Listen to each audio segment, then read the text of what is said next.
Greetings and salutation, my lovely loonies. It is awesome and amazing to have you here again for episode 3, and along with me and Miss Elphie. We are going to be chatting about Legally Blonde, the musical. Why? That is because Elphie is introducing her new podcast, Elphie Blabble of Faves. And we will have that spelled out and everything a little bit later for you guys. But it is going to be really fun because it's going to be a two-parter. But the second episode and the second part will be on her podcast. So keep tuned and stick with us, and it will be an amazing ride for today. And I hope you guys do enjoy.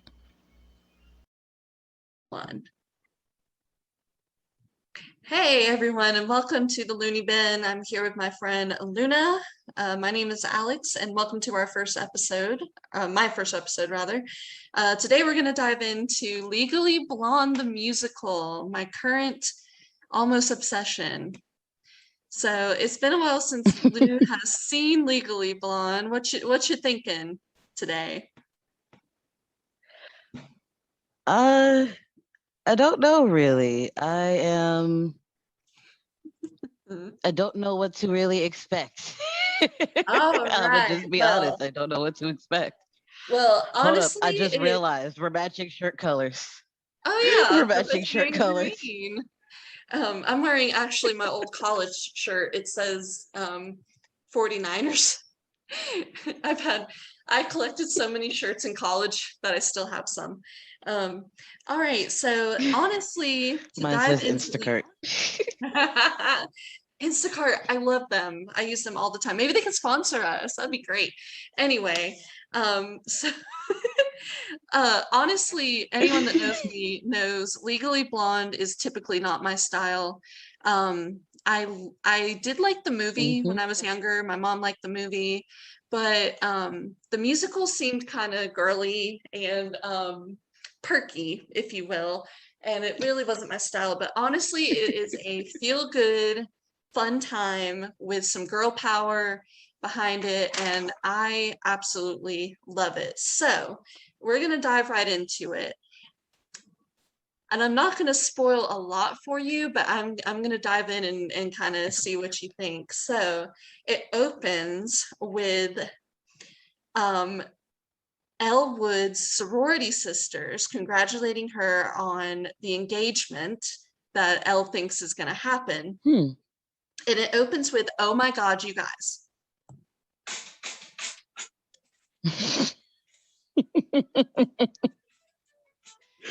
It starts with an "Oh my God, you guys."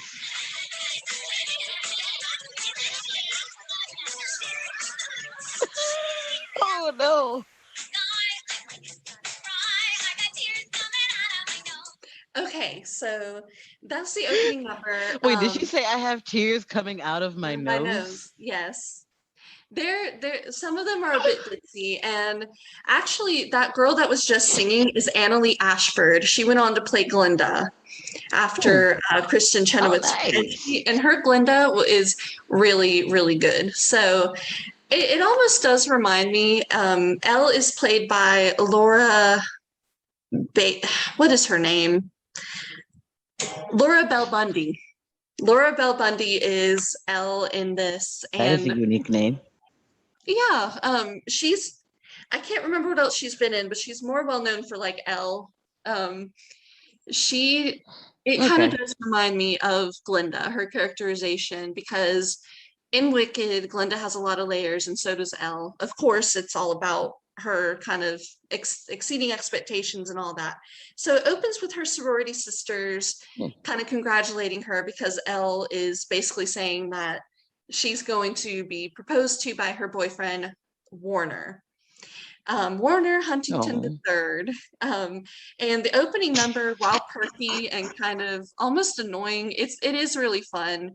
And it has some of the best quick changes I've seen. You'll kind of see that if you decide to watch it. And by the way, guys, I am going by the MTV Pro Shot. So I did not see this live. I've seen plenty of shows live, but I am going by the MTV Pro Shot that was shot, and I believe in 2003. if I'm remembering correctly. Either so it's been out for a 2013. while. Yes, it's been out for shortly after the movie came out, I think they decided to make it into a musical. So Elle, with the help of her sorority sisters, gets ready for her date where she thinks she's going to be proposed to. And by the way, these are not spoilers since it is a movie. You know, it was a movie first, so it kind of Here, follows. one quick second though. For those of you who have not seen the movie, this is a spoiler warning. I don't know how you may not have seen the movie. It is 2 decades old, but it is a spoiler warning. Okay, Yes. continue. Thank you, Lou. Thank you, Lou. I meant to do that. Okay, so Elle goes on her dinner date with Warner Huntington III, many, and he basically tells her that he needs somebody more serious than her in this very funny song, because in the song you think that it's going to go one way, and then all of a sudden, for those of you that have seen the movie, obviously spoilers, but he does break up with her when she thinks that he's proposing. So yeah, that's the whole reason for what brings her about to, I think, want to become more serious, if I'm not yes, mistaken. and we'll get there. We'll get there. But the next song is called Serious, and it's sung by Warner and Elle as kind of like this very cheesy duet that's so fun. We've got some plans to make. Let's take some action, baby. So baby, give me your hand. I've got some dreams to make true. Okay, and Elle comes in with her thing, but at the end, it's very funny. It's kind of played as this cheesy love song until the end. um, so obviously Okay. Elle after that is highly devastated. She stays in her room for 12 days, and that's when her sorority sisters decide to kind of try to help her with this little tiny number. Oh, sorry, that's not on the album, my bad. So they sing a little rendition of a little bit of what they sang in the opening number to try to help her. And Elle decides to chase Warner to Harvard Law to prove that she can be serious. As in the movie, she sees a magazine with Warner's brother's fiance, who's like super serious and all that. So she's like, I can get into Harvard Law. Where Warner is going, I can do it too. So throughout the time that she has left in her undergrad, her sorority sisters of Delta Nu, and they always do this little hand signal for Delta Nu. It's really cute, Delta Nu. I'm doing the hand signal for those that can't see. So she studies for the she studies for the LSATs. And instead of, so there's a number where she's studying, it's called What You Want. It's super fun. I love this number to death. It ends with her kind of bursting into Harvard and doing this band number and trying to convince them to let her in. So let's see.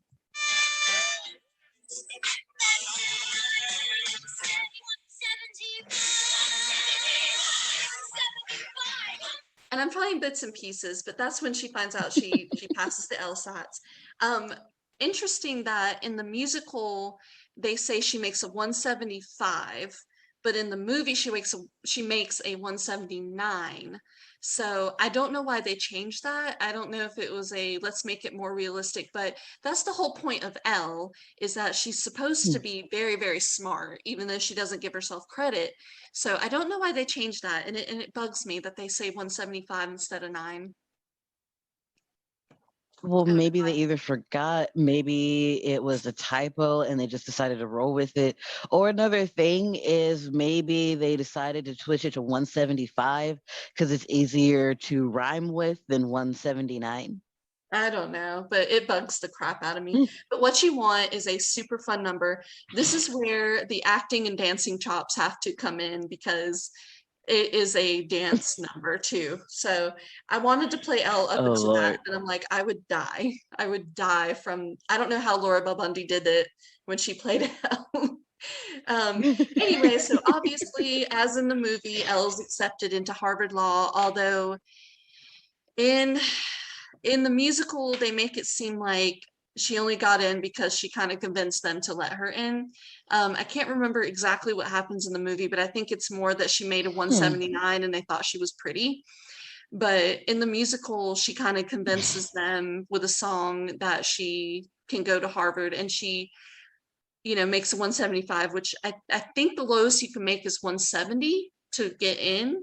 I can't remember. But anyway, so after that number, and being accepted into Harvard, Elle goes to Harvard, and we kind of meet her classmates with a number called the Harvard Variations, which honestly is probably one of my least favorite songs in the musical, but it still is kind of fun because it kind of, you meet the classmates that think they're holier than thou, I'll play a little bit of that. You can kind of hear how hoity-toity it is.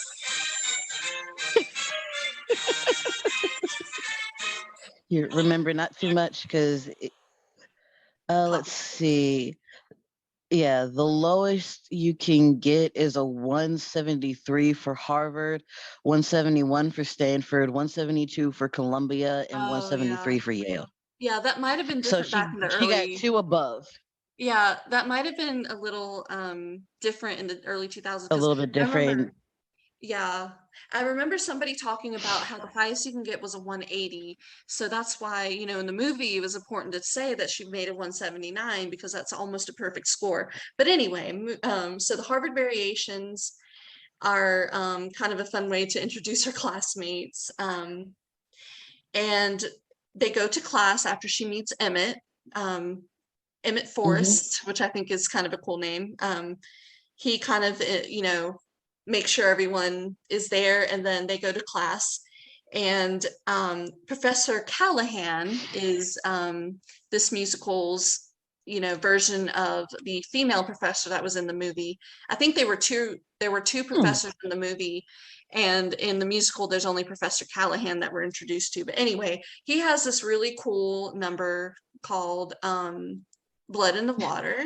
Did you have something to say, Lou? Yeah, sorry, I didn't want to interrupt you this time. I just wanted to say you were right. It is a 170 for back then in the early 2000s. So 170 plus, and you had to have a GPA of a 3.75. Yes, and Elle So does have like a she was really smart. She was really smart. And that's the whole point, I think. Anyone that has seen the movies, it's kind of the point that Elle may be blonde and pretty, but she's very intelligent. So anyway, so Professor Yes. Callahan has this really cool number. Not many people like this number. I do. It's kind of an old-timey, like Broadway song. It's called Blood in the Water. And I'll play a little bit of that. Now, when you choose a law career, the moment you embark, there is that joke you're bound to hear: a lawyer is a shark. Ignore that, it's simplistic and it's dumb. So Blood in the Water, he's basically saying that you have to be willing to basically do anything to be a lawyer. So shady deals, shady, clients and all that, you have to be thirsty for You gotta it. be pretty ruthless. Yeah, ruthless, that's it. And of course, as in the movie, he calls on Elle, who wants to discuss something he was saying earlier, but she did not do the reading. So he asked her a question about the reading, and she has, of course, not done it. Honestly, I can relate because I never did the reading for the first day of class ever. Oh, yeah. So I kind of get it. But so Callahan kicks Elle out of class, like in the movie, and that's because the classmate Vivian Kensington suggests, and this is all happening throughout the song. And of course, we learn that Vivian Kensington happens to be Warner's new girlfriend because some time has passed since Elle has graduated undergrad and gotten into Harvard Law. And it's a tragedy to Elle. So she manifests this Greek chorus of her sorority sisters. Get it? Greek chorus. So they're here kind of to stay and to be Elle's kind of inner thoughts. And that's super fun. I thought that was super creative. and it comes with some good visuals for them. So I thought it was kind of cutesy. But they sing a song with her called Positive.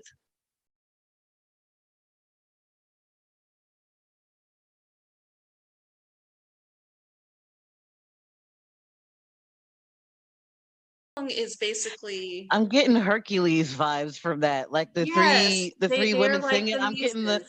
ah. Yeah, Yeah. yes.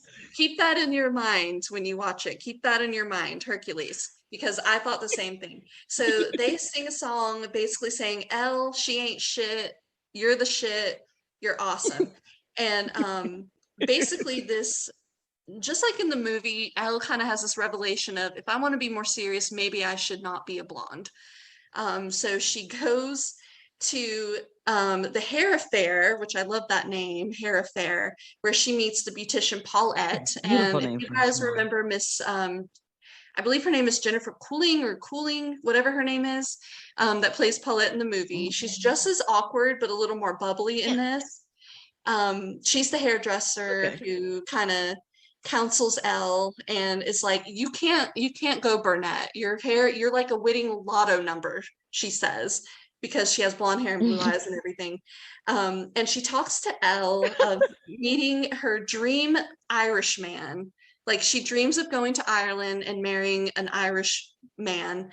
And my favorite All song in the right, whole this is the show, bop you were telling me about. yes, this is the song where it comes in called Ireland, where she sings about, hey, I have been, I have not had luck with love myself.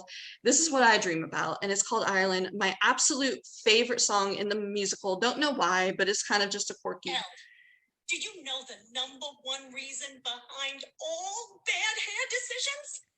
Love. You lost without your love.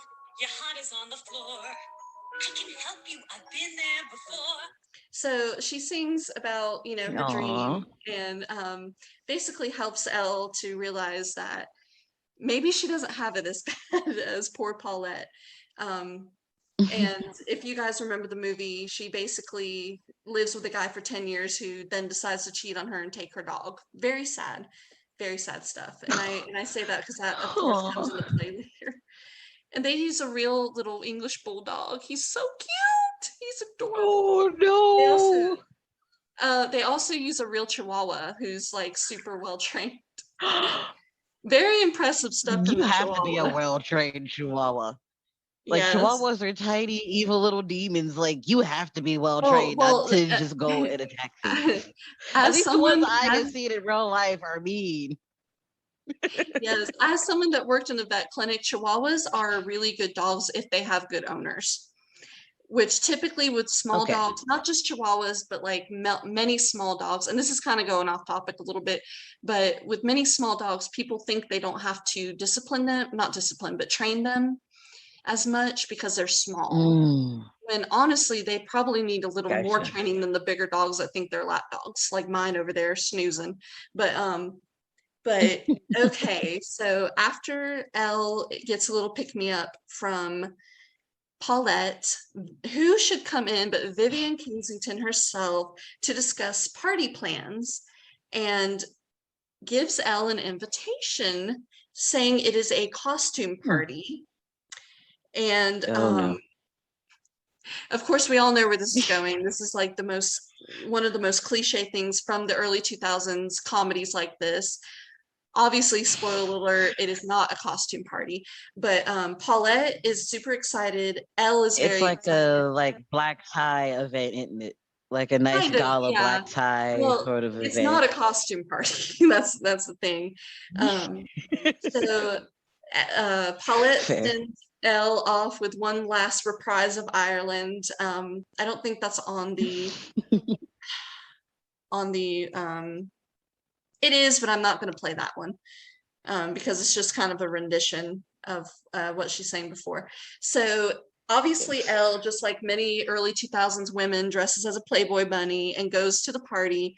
Of course, everyone is Oh wearing no. more Harvard type clothes, I think Vivian is in like a pin suit or something. I can't remember what she's wearing, but obviously it was a trick. And despite this, she walks in there like she owns the fucking place, and I love her for it. So she goes over to Warner and tries to win him back. And they sing a rendition of the serious song that they sang before. It's really a cute moment because we kind of see that Warner, at least in the musical, kind of does like her for who she is, you know. But obviously, he's still with Vivian. So he's unimpressed and still wants to be with Vivian. So she runs out only so to he still loves her, but he wants the hoity-toity life, but doesn't think she can give it to him. Exactly. He wants to be and he says this many times in the musical, he wants to be like the Kennedys. He wants to be a lawyer, eventually president. Vivian wants to eventually be, I think, Secretary of State or something like that. So he wants more of the power move. The power, the settled down life. Elle just has not settled down at this point in the musical. So Elle is upset that he still wants to be with Vivian. So she goes outside of the party only to meet Mr. Emmett Forrest. And he kind of is struggling with Elle because he's like, you are super privileged. You are a rich white woman. Well, he doesn't say that, but he's like, you come from privilege. You don't really know what struggling is. And he sings a song called Chip on My Shoulder, which another song that I truly love.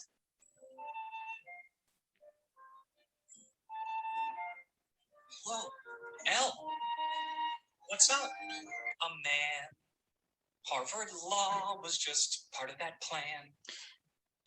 So the essence of that song is basically that he tells her he had to work super fucking hard to get to Harvard. He had to make sacrifices, and because of those sacrifices, because of the hard times he went through, he has a chip on his shoulder.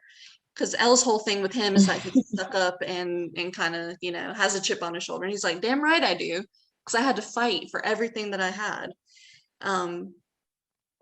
And this kind of gives Elle a push. So from here on, she's a little more focused, a little more like, yeah, maybe I should have a chip on my shoulder, like Emmett, and kind of take things a little more seriously. So this is the part where she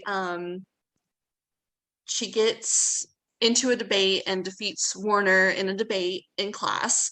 And then she helps Paulette get her dog back. Just like in the movie, she goes to the ex-boyfriend's house and pretends to be Paulette's attorney and uses some legal jargon to demonstrate that she is beginning to understand law. Now, Elle is very, like I said, very intelligent. So although in real life this would not be legal, her going to the boyfriend or ex-boyfriend of Paulette and being like, hey, you guys are common law married, she has a right to her dog, was kind of brilliant, you know. And I've seen many real lawyers say that they hate that part because it's not legal, but it's a musical. It's a feel-good musical, guys. So yeah.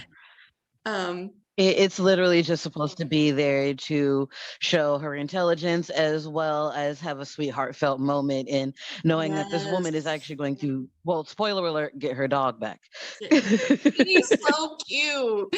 Have I mentioned the dog is so damn cute? I want the dog. I would have stolen the dog from, I would have been like, they would have been like, where don't let your fur baby hear you. She would want a brother or sister. She's dying. We have this side note. We have this puppy that lives behind us, and our fences kind of intertwine.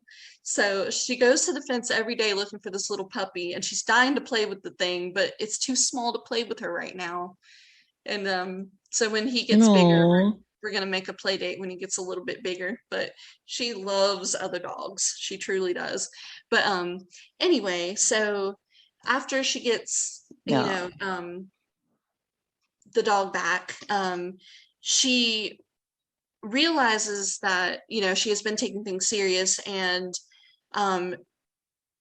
she discovers that she has been chosen for Callahan's internship position. So Callahan runs a $1 billion firm, he says, and I'm like, I don't know of any law firm that's $1 billion law firm, but anyway, that's what he says. So it's for the musical and the movie. Right. It's for the musical and the movie. He chooses 3 other people with her, and spoiler alert, it's Warner and Vivian and the other girl named Enid Hoop. She's kind of a reoccurring side character, but of course it's awkward with Warner and Vivian there. However, she has gained the confidence, and you know, she's very excited about this. But Warner proposes to Vivian right then and there when they find out they both got the internship, and Elle is devastated by that. Actually, she doesn't, when he proposes to her, she doesn't know she got the internship yet. But after that, she is shown the internship list by Emmett. Emmett's like, hey, you got it. And that's when Elle kind of is like, I don't need Warner. I don't need anybody. And she decides to, you know, believe in herself, to like give it all she got. And she basically disses Warner and is like, I don't need you anymore. Bye-bye. And she calls everyone well, not everyone, she calls her mom, and it's a very sweet song called So Much Better. I'm not going to play that because I can't decide which part to play. It kind of goes in two parts, but basically there's the part where she's kind of devastated, and then there's the part where she's like, I'm awesome. I got this internship. And that is Act 1. Right, I forgot. Musicals, plays, they're acts, not just an entire full-blown movie.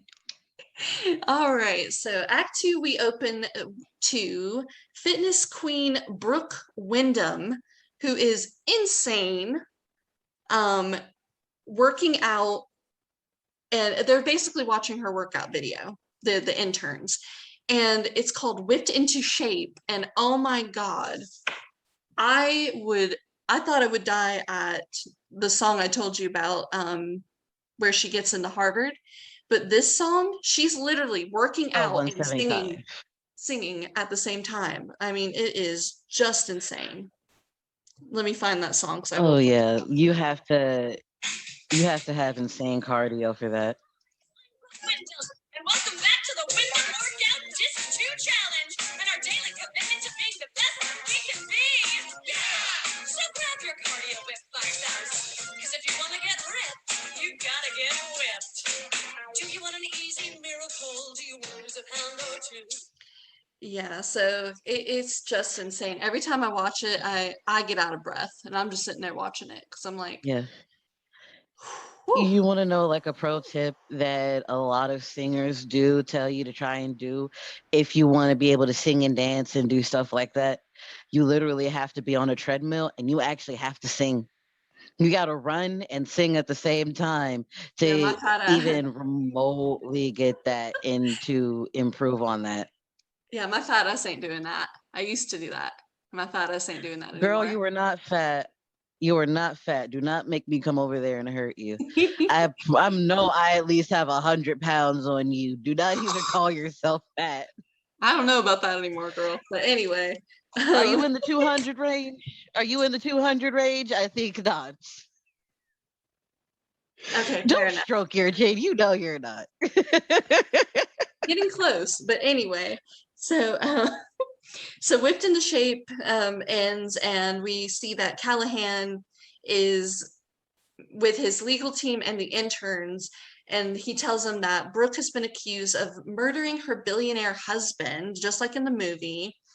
And so she's in jail. We see that she is in jail, and it's basically said that Brooke will not tell them her alibi, and we'll get into that later. But she refuses to plead guilty. I actually forget what that is. We'll get there. So I'm just saying I forget what the alibi. Yes. So sorry. They tell her to give up the alibi, and she's like, no. So everyone's like, well, how do we get her to tell us? And she actually discovers that Elle was a Delta Nu like her. So they sing, it's really cute. They sing the little Delta Nu song and do the little handshake. It's an adorable moment.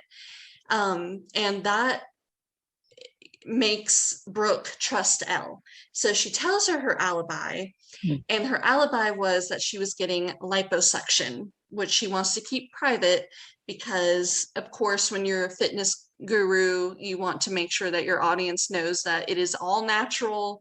You're doing this, all naturally, and every good look about you is because of fitness. So she wants to keep it a secret. And she says, if the public discovers my alibi, it could destroy her fitness empire. So she makes Elle promise not to tell anyone, and that's when they sing the little Delta Nu song. That's so cute. And because Elle is very loyal and very kind, she promises, and she does tell her team that she got the alibi. And they're like, oh, great, tell us the alibi. And she says, I promised I wouldn't tell anybody. And of course, they are, including Emmett, they are very disappointed and they're very upset with her. I mean, it's client privilege, though. She requested, don't tell a soul. And, technically, as her lawyer in this case, she has to keep that word. She gave the word she wouldn't. So because of the client and, lawyer confidentiality, she can't say anything now. She gave the word. Yeah. And it's understandable, she definitely is very admirable for keeping that secret, as we'll see in a little bit. So Emmett is also shunned because he vouched for Elle. So it's basically a matter of, you vouched for Elle, she's fucking up, you're shunned too. And to cheer him up, Elle gives him a makeover, and it's this cute little montage of them like going to get him new clothes and falling in love. It's called Take It Like a Man. What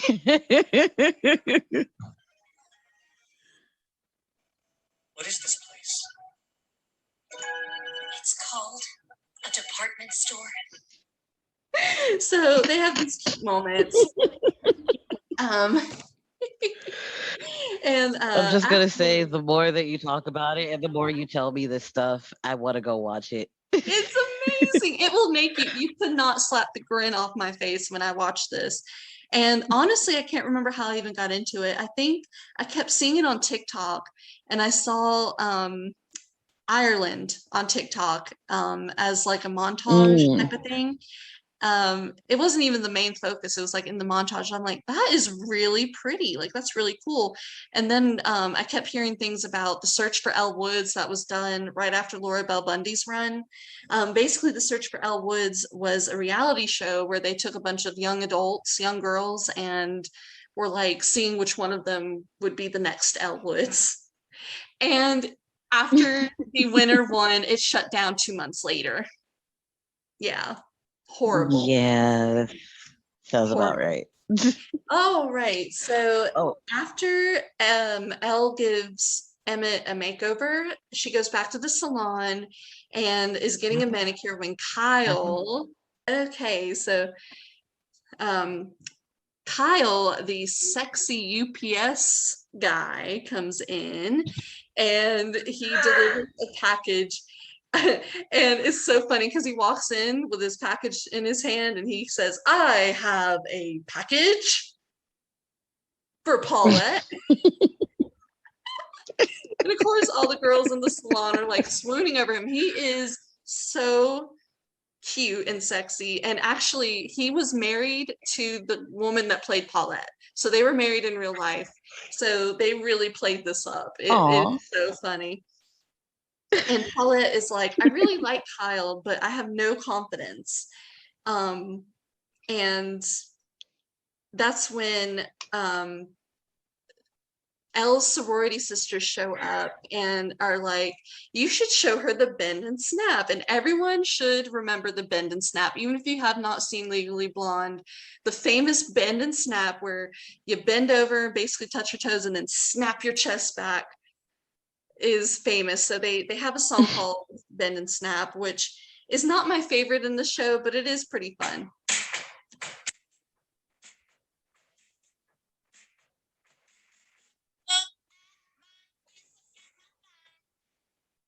basically telling Paulette that she's the shit, bend and snap, little tricks to snag her man.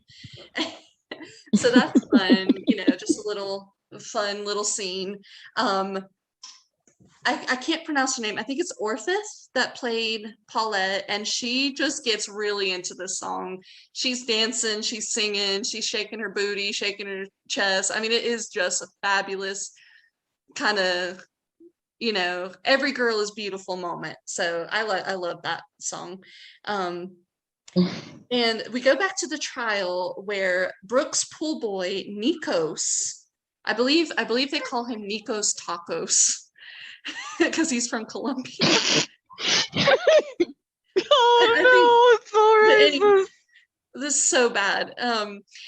Keep in mind, people, this was the early 2000s, so even 20 years ago, we weren't as progressive as we are now. 2003. And 2003 was a whole nother time. It really was.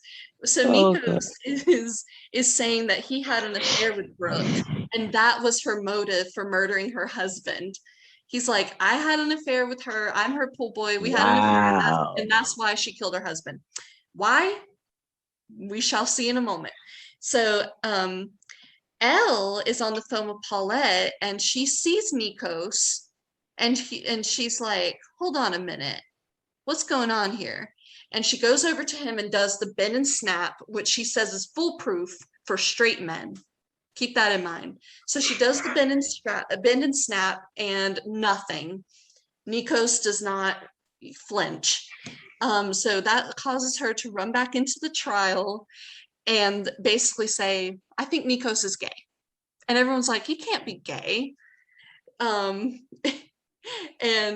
he's too hot to be gay. Right. So they're like, he's European. He can't be gay. So they go into this song called They're Right There. And basically it's a debate whether or not if he's gay or European. And it's a completely funny song. They don't say it's wrong or anything. I don't see it as a homophobic song, but it is kind of like, is he gay or European? Europeans tend to be flamboyant, kind of. So it does get into the stereotype territory, but it's still a fun number. I laugh my ass off because there's moments where he like makes eyes at a man and they're like, see there, he's gay. And then he like turns to the woman and like kisses her hand. They're like, damn it. It's really fun. Oh god, this is gonna be a fun watch. This is gonna be a really fun watch. Skin. Look at the killer shape he's in. Look at that slightly stubbly chin. Oh please, he's gay, totally gay. I'm not about to celebrate. Every trait could indicate it. So that's how it goes. They're basically debating Elle, he's European. He's just European. He's flamboyant, and then Elle being like, nah, he gay. So Emmett basically says, Elle, you're probably onto something. Let me try it.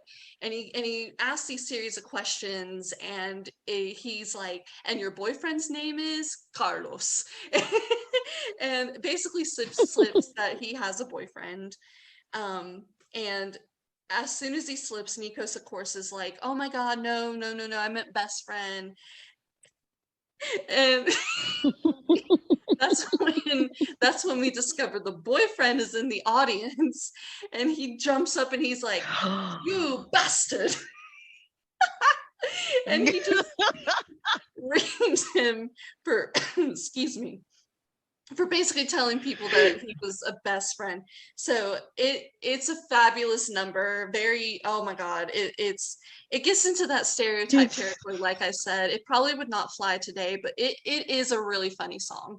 I do enjoy that song a lot. It sounds so hilarious. Oh my God. It's really funny. It's really funny. And you don't expect it to be that funny. Like, you're like, okay, this is getting, okay. And then you start laughing at it. So they celebrate because they nabbed Nikos, they outed Nikos, and they're all celebrating in Callahan's office, and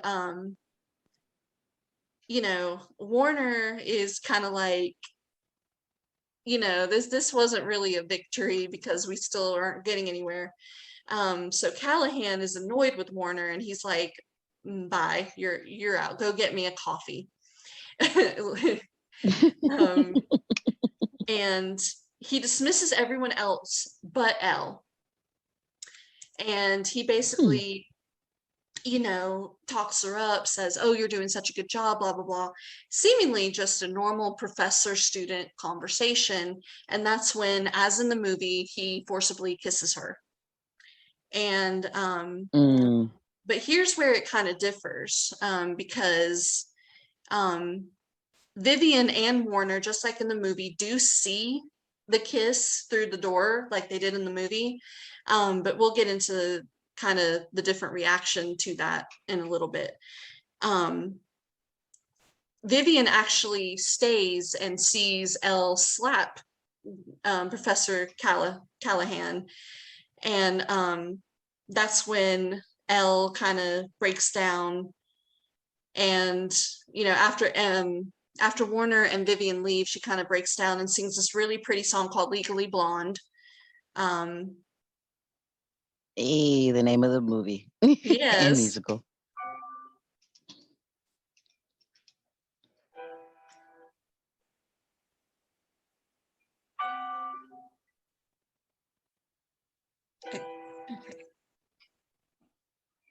Take back the books and pack up the clothes. Because that's kind of an insult to her throughout the show, is Legally Blonde. It's kind of like calling somebody Malibu Barbie or something like that. So she kind of has this number where, you know, in this number she's kind of like, fine, if all I'm gonna be is legally blonde, just let me be legally blonde. And at the same time, Emmett is asking her to stay because of course he's in love with her. Aww. So, you know, he's like begging her, and she's like, no, I gotta go back to California and live the life that I was always meant to live, and that's just as a blonde bimbo, basically. Which I feel is extra stupid. No one should feel that way. Right. And it's, you know, it's sad because people judge Elle just by the way she is and the way she looks, and you know, and she's really They an don't intelligent, really care about anything. right. So she heads to the They just see the fair. surface, and she's a very pretty girl. Oh yeah. Sorry, I'm so sorry. I keep cutting you off, but No, you're fine. I do remember bits and pieces of the movie, and I do remember, yeah, she just has an out there, exuberant personality. She is who she is, but at the end of the day, who she is also still a very deeply intelligent and heartfelt person that it feels like just no one really wants to get to understand and really know, except for Emmett, and he's the only one who's really just, you know, caught her as just her. Yes, and he also pushes her to be better. He's like, you are more than just your hair color or this sorority girl. You know, he says you can be more than that, and she is more than that, you know, and it was really sad. Laura Bell Bundy did such a great job portraying this utter heartbreak that Elle goes through because she wanted to be more, and then Professor Callahan makes a move on her, and she's like, is that the only reason why I'm here? Is that the only reason I got into Harvard and that I'm in this internship is because I'm blonde and pretty and like pretty? Right. And you know, before this movie, I had never thought about that. You know, I had never thought about, because I'm not conventionally attractive. You know, I think of myself as a very beautiful woman, but I am not conventionally attractive like Elle or Reese Witherspoon or Laura Bell Bundy. You know, I never wear a lot of makeup. I never wear expensive clothes or, you know, skirts or whatever.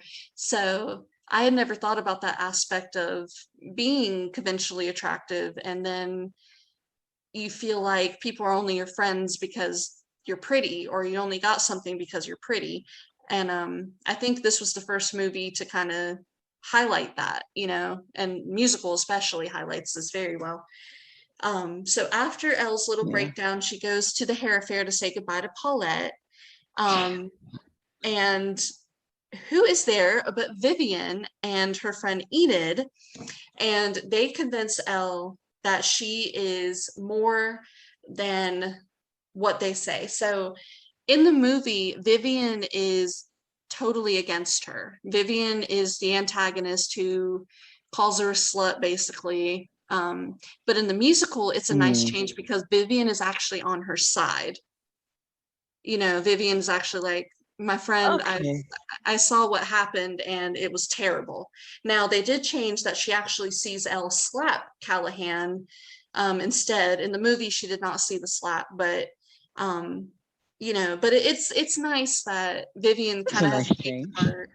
Yeah, and she's like, us women got to stick together, just like Elle told her back in the classroom when Elle got mad at her for telling Callahan to kick her out. So it's a nice little callback moment. And Elle has this moment of, you know what? I'm not wearing, she's in this like blue suit kind of thing, and she's like, I'm not wearing this anymore. And she goes in and puts on her signature pink dress and leads the people to the courthouse.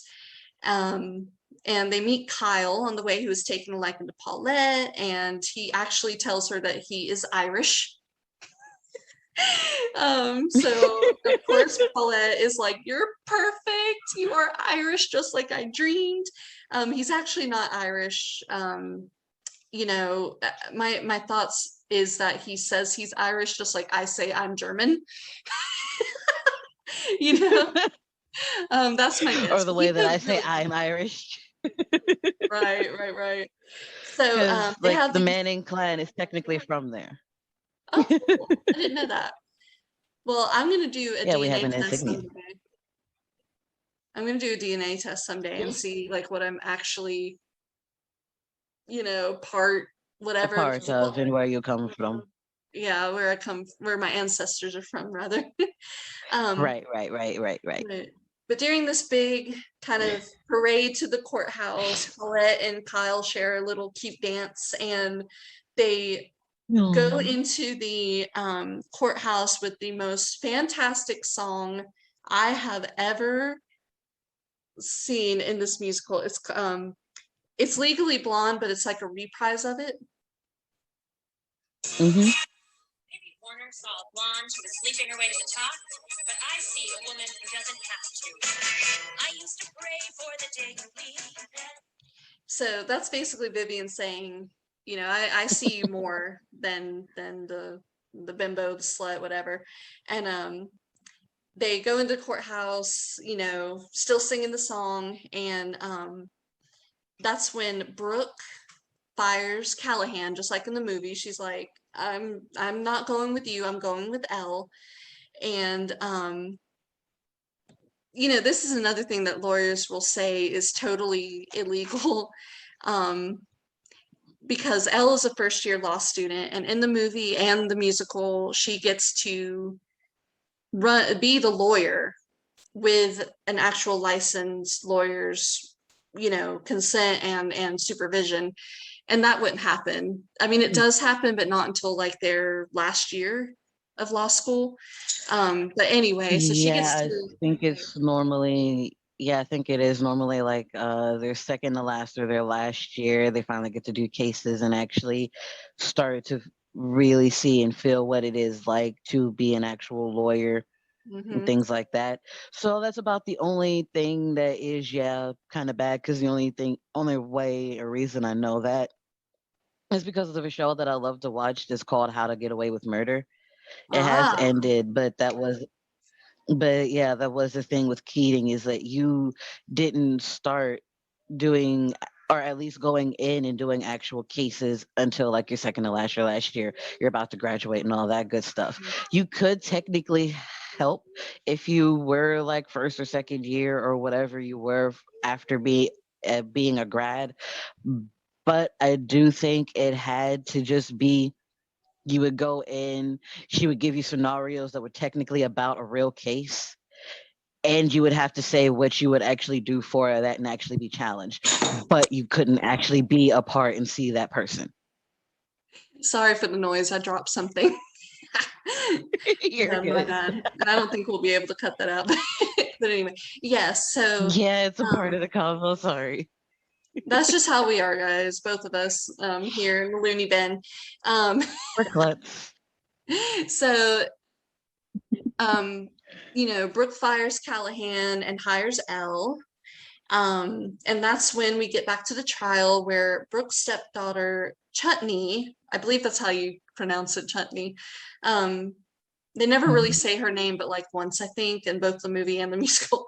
So she goes to the witness stand and she says that she got out of the shower and saw Brooke covered in her father's blood. However, Miss Chutney has a perm, which Elle notices, and Chutney does say that she received a perm the day of the murder, and Elle realizes that that can't be the case, that she was getting out of the shower, because of course her perm is still intact. So what she suggests, and this would not happen either, but what she suggests is that the entire court should move to the scene of the crime, the bathroom where the murder took place. And they have a little song called Scene of the Crime. I'm not going to play that because I think it's just a little song.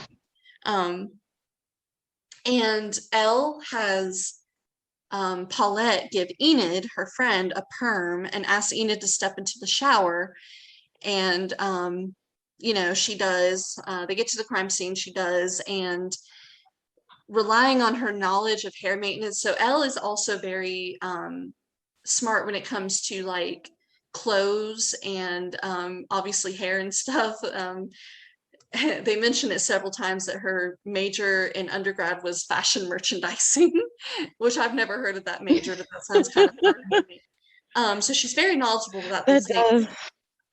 Oh, I can see what it could possibly be for being an entrepreneur and learning about marketing and stuff like that, and actually just learning about the fashion industry. Or it could be you're going into fashion and you need to know that.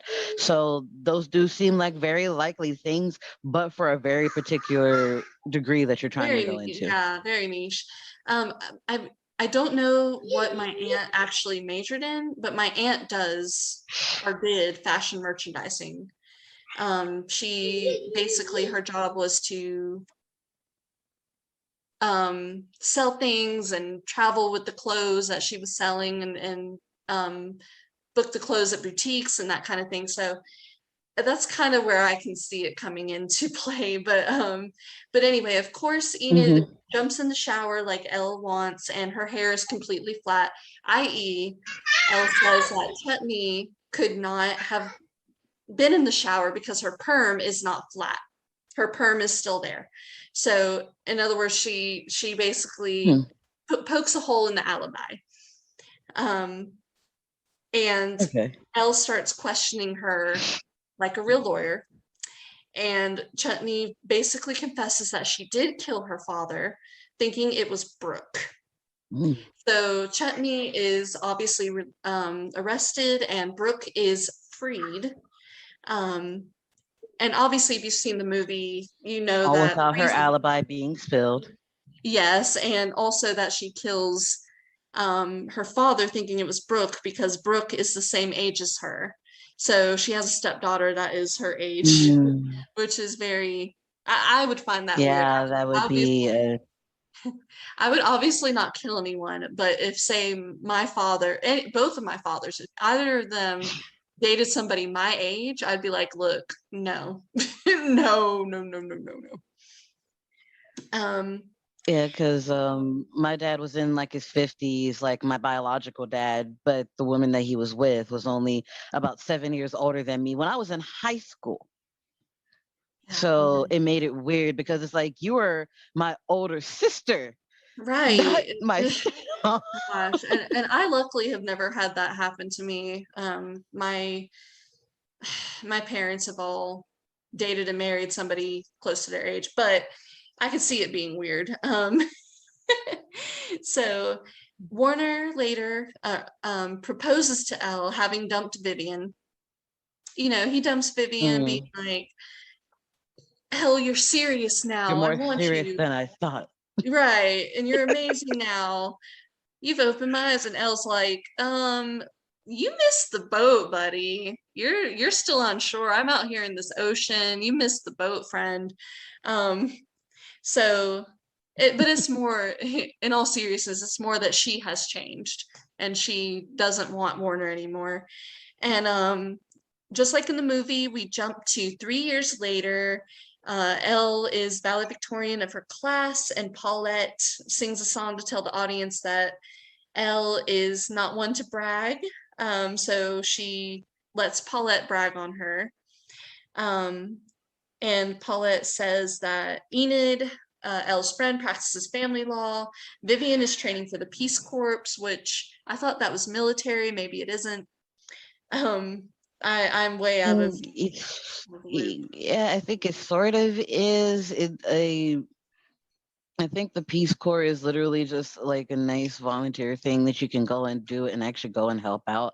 But it's not, National Guard, it's not the Army, it's not that sort of stuff. But I do remember Peace Corps being really big back then. I don't know how big it is now.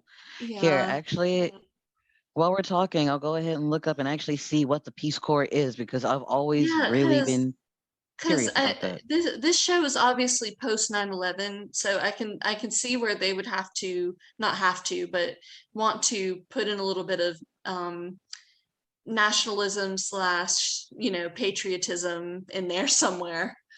Because I think Yeah. this is being written shortly after 9/11, if I remember correctly.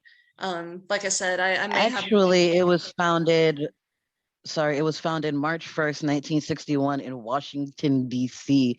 The Peace Corps is an independent agency and volunteer program run by the United States government, providing international social and economic development assistance. Oh, okay. So, all right. Yeah, and I was more talking about the musical, incorporating Oh, something like that sorry. in. Yeah, yeah. I was Yeah. just saying that a lot of Actually, John shows. F. Kennedy was the founder. John F. Oh, Kennedy, Sergeant Shiver, and Harris Wofford, Wofford, were the founders of the Peace Corps. very interesting. I learned something today. That's awesome. We've So also Vivian is training for the Peace Corps, like I said, and Warner dropped out to be a model, which I think is hilarious. Um, because obviously they he's say like, he's I'm not. done with this shit. Right. Obviously, they say that he's not a successful model, but I think that's so funny. Um, and Callahan, they reveal, ran for governor but was defeated, and he divorces his wife. So Callahan is obviously that evil professor, and he divorces his wife, and Emmett is the one that handles their very messy divorce, which I think is funny too. He's obviously hired by the wife, not Callahan. Um, Oh, of course. And it's revealed that Paulette married Kyle and had 2 kids and is pregnant with a third, which I don't know Aww. I don't know how old Paulette's supposed to be, but in the movie I think she's supposed to be in like her late 40s. So I don't know how they had 3 kids. I think in the musical she's supposed to be in her like mid 30s, but I don't know. It's Mhm. still kind of weird that they had 3. I mean, I guess it is possible, but And it still is. It's still very possible. It's just it's more likely to have complications the older you get, is the yeah. thing. Yeah, and I guess if you're not in menopause, but anyway, she has 3 kids pregnant, or 2 kids pregnant with the third. They live in Massachusetts, which when I saw the musical, I thought they moved to Ireland, but they're actually following the second Legally Blonde movie where they all moved kind of into the Boston area. So they live in Massachusetts, and Okay. Paulette has a new But in the sing-along. musical, they moved to Ireland. No, no, that's what I thought, but apparently it's Worcester, Massachusetts that she says. I don't know. I'm just going by my notes here. Um, Here, anyway, so after it's revealed that Paulette got a salon, of course they end the song, and um, Emmett proposes to Elle, who happily accepts, and that's where it ends. It's a really cute moment. Aww. And of course, this version of Emmett I liked a lot more than the movie Emmett. I think the movie Emmett just didn't He really was kind appeal of to. more of a stick in the mud. Yeah, and this Emmett, you kind of see him more. Like you Be you able to kind of grow get as to a know. person. Yeah, you get to see him interact with Elle as like a human being instead of just being kind of like a plot device. So I really enjoyed Emmett in the musical. So And that's basically I do. it. Um, it is like I did not think I would like it. I got into it because I liked Ireland, and I did not think it'd be my cup of tea, especially after hearing "Oh My God, You Guys," which is the opening number.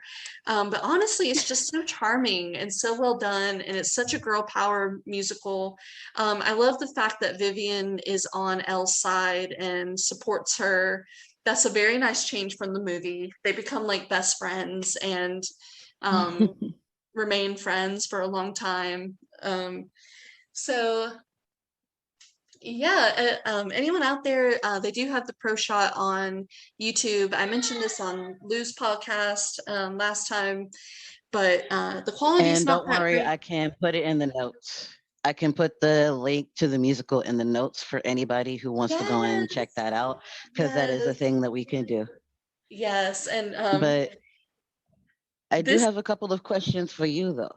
of course, it is Q&A So I time. guess if you had to, almost definitely, if you had to pick like your most favorite scene that you could absolutely live in for the rest of your life from this musical, what scene would you pick? Probably What You Want, which is the number where she goes to Harvard and does this big number because that is such a fun number and it's so catchy. I find myself singing "What You Want is right in front of you." It's such a fun number. That or the finale, which is Legally Blonde reprise when she like storms into the courtroom with her pink dress. Those two Okay. scenes are the most amazing to me.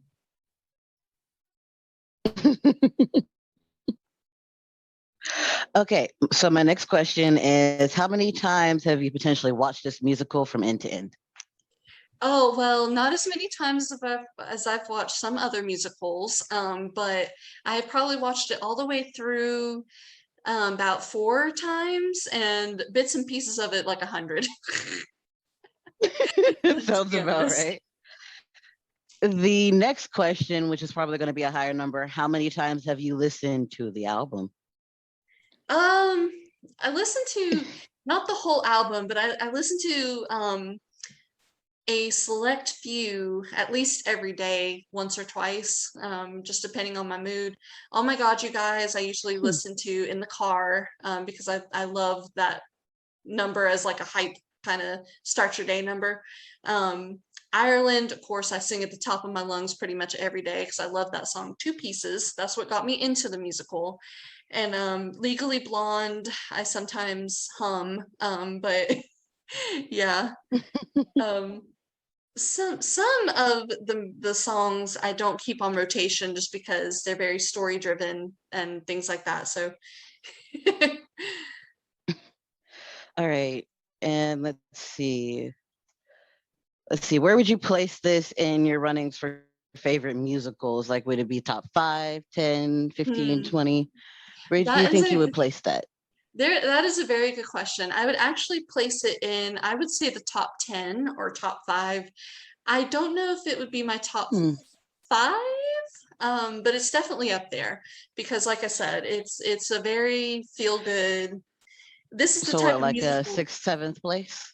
Yeah, something like that. Now, granted, I have not sat Okay. down, and I will do this one day. One day, me and you will go through my top list of musicals and your top list of musicals slash musical movies. Um, I mean, so we'll get into that at a later date, but because I haven't sat down and actually listed out at least my top 10. I think I could tell you my top 5, but Okay.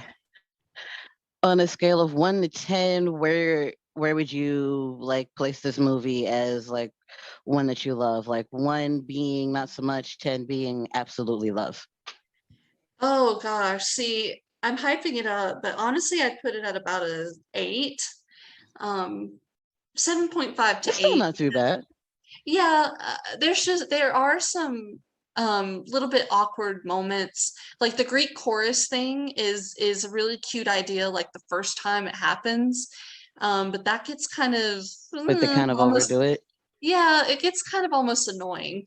So that's why it's knocked down a couple points. And there's some moments where I think Okay. the lyrics and dialogue just don't flow as well. Really I don't work. know. But I definitely would rank it pretty high just because it is great. Okay. And last question. What would you say is your most favorite song from this musical? A tie between Ireland and the finale Legally Blonde. They're both really fun.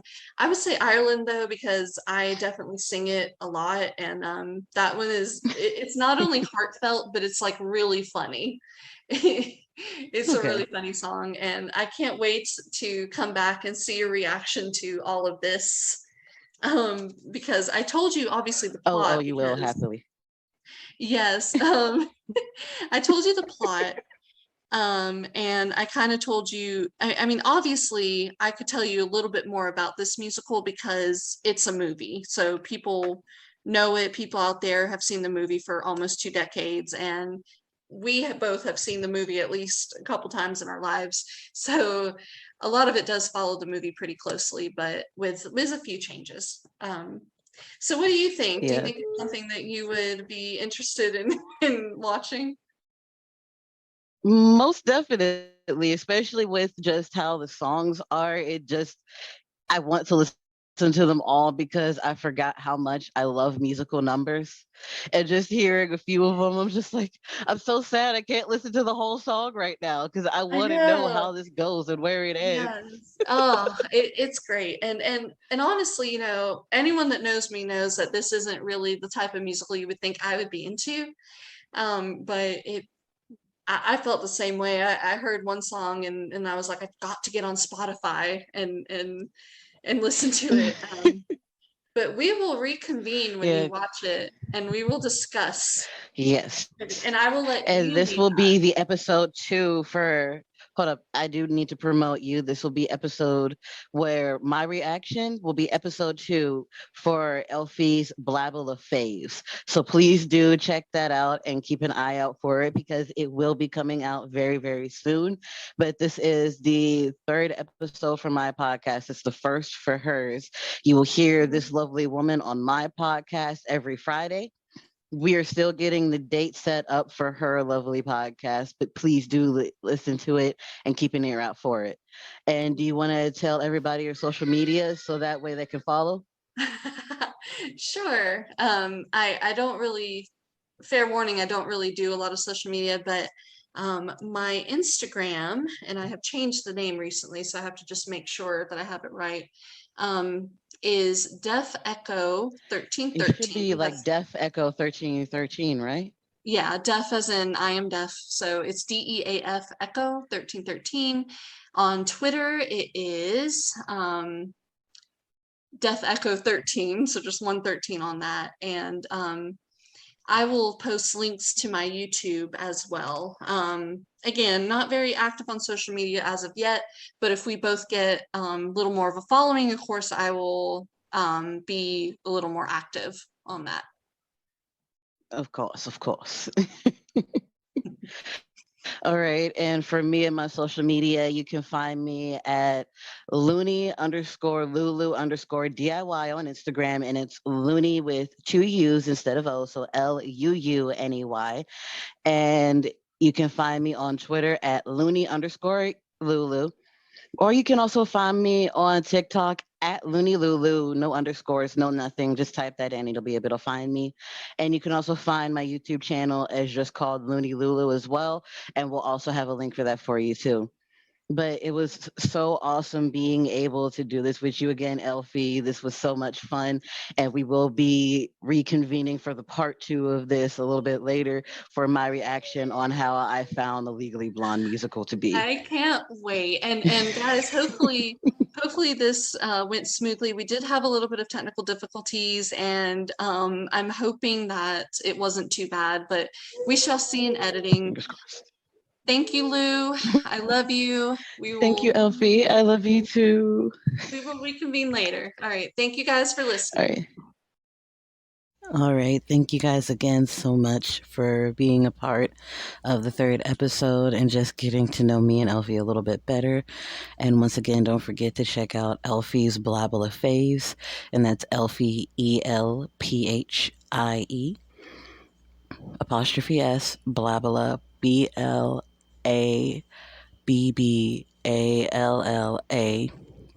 Faves, FAVES. And it is just going to be a wonderful podcast where we do talk about musicals, and she just talks about them to me, and then you get to see my reaction. But that'll be the second episode, so don't miss out on her podcast because it is going to be just as fun as this one. And of course, you will be able to see her here on my podcast next Friday as well. And don't forget to hit us up on our social media, follow us on YouTube. And I will eventually be having a Twitch stream up and running, and that'll be Luuney Lulu as well. But not to worry about that for the moment. But thank you guys so much once again for being a part of the podcast and just being such wonderful and loyal followers. I love you guys, and don't forget to stay healthy, stay safe, stay lovely, and stay loony. And I will see you guys next time. All right, catch you later.